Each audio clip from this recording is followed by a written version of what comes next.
Hi friends, welcome back to our channel sweety chit chats. అందరూ ఎలా ఉన్నారు? నేనైతే చాలా బాగున్నాను. ఓ రాజా, కార్తీక మాసము దామోదరునికి అత్యంత ప్రీతికరమైన మాసము. ఆ మాసమందు స్నాన దాన వ్రతాదులను చేయుట, సాలగ్రామము దానము చేయుట చాలా ముఖ్యము. ఎవరు కార్తీక మాసమందు తమకు శక్తి ఉన్నా దానం చేయరో అట్టివారు రౌరవారి నరకములు పొందును. ఈ నెల దినములు తాంబూల దానములు చేయువారు చక్రవర్తిగా పుట్టుదురు. ఆ విధముగానే నెల రోజులలో ఏ ఒక్కరోజు విడవకుండా తులసికోట వద్ద గాని భగవంతుని సన్నిధి గాని దీపారాధన చేసిన ఎడల సమస్త పాపములు నశించుటయే గాక వైకుంఠ ప్రాప్తి పొందుదురు. కార్తీక శుద్ధ పౌర్ణమి రోజున నదీ స్నానం ఆచరించి భగవంతుని సన్నిధి యందు ధూపదీప నైవేద్యములతో దక్షిణ తాంబూలాదుల నారికేల ఫలదానం చేసిన ఎడల చిరకాలము నుండి సంతతి లేని వారికి పుత్ర సంతానం కలుగును. సంతానమున్నవారు చేసినచో సంతాన నష్టము జరగదు. పుట్టిన బిడ్డలు చిరంజీవులై యుందురు. ఈ మాసములో ధ్వజస్తంభమునందు ఆకాశదీపముంచిన వారు వైకుంఠమున సకల భోగములు అనుభవిస్తారు. కార్తీక మాసమంతయు ఆకాశదీపము గాని స్తంభదీపము గాని ఉంచి నమస్కరించిన స్త్రీ పురుషులకు సకల ఐశ్వర్యములు కలిగి వారి జీవితం ఆనందదాయకమగును. ఆకాశదీపం పెట్టువారు సాలిధాన్యం గాని నువ్వులు గాని ప్రమిద అడుగున పోసి దీపముంచి వలయును. దీపం పెట్టడానికి శక్తి కూడా దీపం పెట్టని వారు, దీపం పెట్టడానికి శక్తి ఉండి కూడా దీపం పెట్టని వారు, లేక దీపం పెట్టువారిని పరిహాసమాడువారును చుంచు జన్మమెత్తుదురు. ఇందులోకొక కథ కలదు, చెప్పెదను వినుము. దీపస్తంభం విప్రుడగుట. ఋషులలో అగ్రగణ్యుడను పేరొందిన మంతగా మహాముని ఒకచోట ఆశ్రమాన్ని ఏర్పరచుకొని దానికి దగ్గరలోనొక విష్ణు మందిరాన్ని కూడా నిర్మించుకొని నిత్యం పూజలు చేయుచుండెను. కార్తీక మాసములో ఆ ఆశ్రమం చుట్టూ ప్రక్కల మునులు కూడా వచ్చి పూజలు చేయుచుండిరి. వారు ప్రతిదినము ఆలయ ద్వారాలపై దీపములు వెలిగించి కడు భక్తితో శ్రీహరిని పూజించిరి. ఒకనాడు ఆ మునులలో ఒక వృద్ధుడు తక్కిన ములను చూచి, ఓ సిద్ధులారా, కార్తీక మాసములో హరిహరాదుల ప్రీతి కొరకు స్తంభదీపం ఉంచినచో వైకుంఠ ప్రాప్తి కలుగుతుందని మనకందరికీ తెలిసిన విషయమే కదా. రేపు కార్తీక శుద్ధ పౌర్ణమి. హరిహరాదులు ప్రీతి కొరకు ఈ ఆలయానికి ఎదురుగా ఒక స్తంభము పాతి దానిపై దీపమును పెట్టుదము.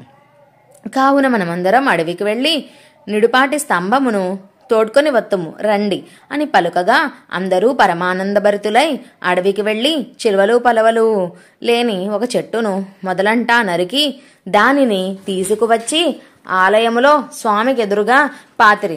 దానిపై సాలిధాన్యము నుంచి ఆవునేతితో నింపిన పాత్రను దానిపై పెట్టి అందు వత్తివేసి దీపం వెలిగించిరి. పిమ్మట వారందరూ కూర్చుండి పురాణ పఠనము చెవిచుండగా పెలపెలమను శబ్దం వినిపించి అటు చూడగా వారు పాతిన స్తంభము ముక్కలై పడి దీపము ఆరిపోయి చెల్లాచెదురై పడి ఉండెను. ఆ దృశ్యము చూచి వారందరూ ఆశ్చర్యముతో నిలబడి ఉండిరి. అంతలో ఆ స్తంభం నుండి ఒక పురుషుడు బయటకు వచ్చెను. వారతరిని చూచి, ఓయి, నీవెవడవు? నీవీ స్తంభం నుండి ఏలవచ్చితివి? నీ వృత్తాంతమేమి అని ప్రశ్నించిరి. అంతా ఆ పురుషుడు వారందరకు నమస్కరించి, పుణ్యాత్ములారా, నేను క్రిందటి జన్మమందు బ్రాహ్మణుడను, ఒక జమీందారుడను. నా పేరు ధనలోభుడు.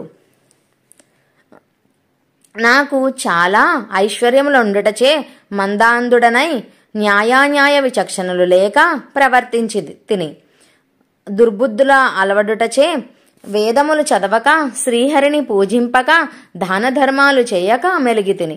నేను నా పరివారముతో కూర్చుండి ఉన్న సమయమునే విప్రుడైన వచ్చినను ఆశ్రయించినను అతనిచే నా కాళ్ళు కడిగించి ఆ నీళ్లు నెత్తిన మీద జల్లుకోమని చెప్పడివాడని నానా దుర్భాషలాడి పంపుచుండెడివాడను. నేను ఉన్నతాసనముపై కూర్చుండి అతిథులను నేలపై కూర్చుండబెట్టడివాడను.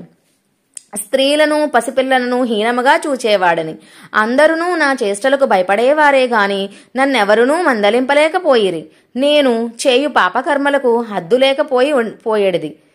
దానధర్మములు ఎట్టివో నాకు తెలియవు. ఇంత దుర్మార్గుడైన పాపినైన అవసాన దశలో చనిపోయి ఘోర నరకములు అనుభవించి తిని 1,00,000 జన్మములందు కుక్కనై 10,000 జన్మములయందు కాకినై 5,000 జన్మములందు తొండనై 5,000 జన్మములు పేడ పురుగునై తర్వాత వృక్ష జన్మమెత్తి తిని కీకారణ్యమునందుండి కూడా నేను చేసిన పాపములను పోగొట్టుకొనలేకపోతిని. ఇన్నాళ్లకు మీ దయవలన స్తంభంగానున్న నేను నరరూపమెత్తి తిని జన్మాంతర జ్ఞానినైతిని. నా కర్మలన్నయూ మీకు తెలియజేసి తిని నన్ను మన్నింపుడని వేడుకొనెను. ఆ మాటలాలకించిన మునులందరూ అమితాశ్చర్యముంది. ఆహా, కార్తీక మాస మహిమ ఎంత గొప్పది! అదీనోగాక కార్తీక శుద్ధ పౌర్ణమి మహిమ వర్ణింప సఖ్యముగానిది. కర్రలు రాళ్ళు స్తంభములు కూడా మన కండ్ల ముందు ముక్తి నొందుచున్నవి. వీటన్నిటికన్నా కార్తీక శుద్ధ పౌర్ణమి రోజున ఆకాశ దీపముంచిన మనుజునకు వైకుంఠ ప్రాప్తి తప్పక సిద్ధించును. అందువలననే ఈ స్తంభమునకు ముక్తి కలిగినదని మునులు అనుకొనుచుండగా ఆ పురుషుడు ఆలకించి, మునిపొంగవులారా, నాకు ముక్తి కలుగు మార్గమేదైనా గలదా? ఈ జగంబున నెల్లరకు నిటల కర్మబంధము కలుగును, అది నశించుటట్లు నా ఈ సంశయము బాపడని ప్రార్థించెను. అక్కడ ఉన్న మునీశ్వరులందరూ తమలోనొకడు అంగీరసమునితో, స్వామి, మీరే అతని సంశయమును తీర్చగల సమర్థులుగాన వివరించుడని కోరిరి. అతను అంగీకరిస్తున్నట్లు చెప్పుచున్నాడు. 16వ అధ్యాయం. Hari Om. Please like, share and subscribe to our channel sweety chit chats. 17వ అధ్యాయంతో కలుసుకుందాం. Bye bye.